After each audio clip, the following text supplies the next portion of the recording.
The ministry of the Upper Room, of course, began in the daily meditation some 80 years ago.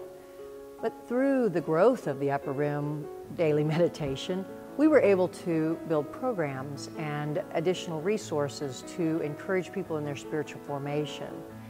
So now we're able to have things like the Walk to Emmaus, which is a spiritual retreat experience, or the Academy for Spiritual Formation, which is an in-depth exploration of deep spiritual contemplative practices. We have magazines beyond the daily meditation now. Weavings is a deep contemplative reading of meditative tools. And Alive Now is this more extroverted images and poetry and ways to explore your faith and your spirituality.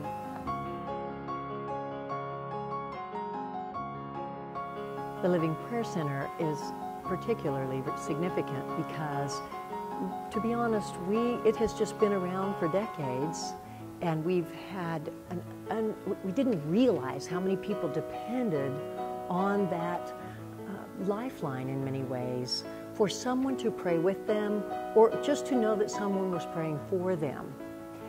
And I think especially older adults have found it meaningful. We hear stories of people, I heard one the other day, a story of a woman in a rest home who calls in the middle of the night when sometimes we have a volunteer and sometimes it's just a lovely recorded prayer.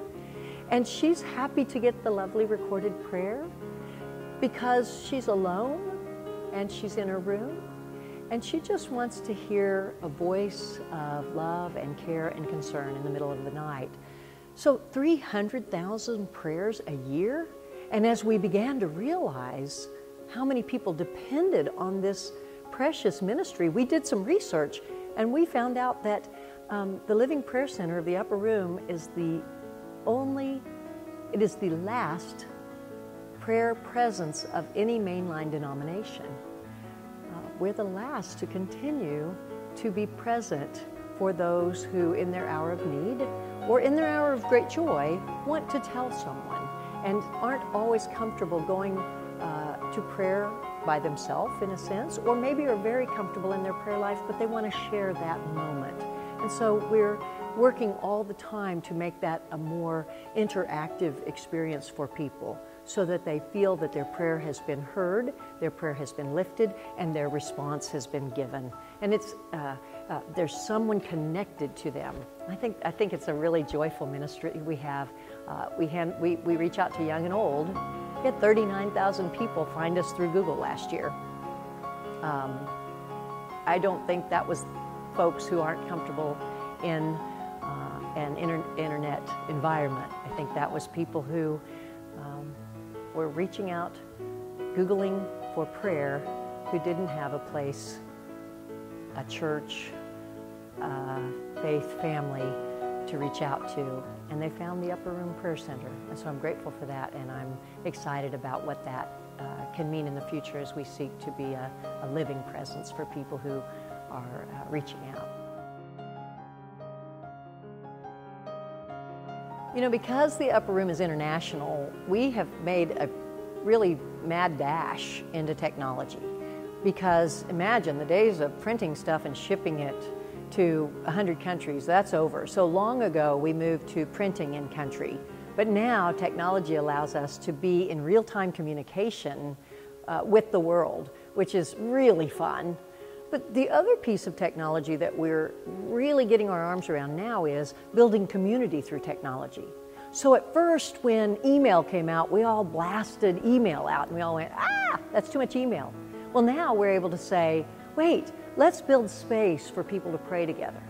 So even our Facebook page, there's a group of folks that come in and out of that space to be in prayer together. And to pray for one another, they sort of get to know each other. That's pretty exciting. And then through our website, we're trying to help people find resources. Through our international presence, we can even do e-learning groups now where people are from all over the world. So we had a missionary in Cambodia in the same book study with her mother in Colorado being led by our author Trevor Hudson in South Africa. So the world really was able to come together.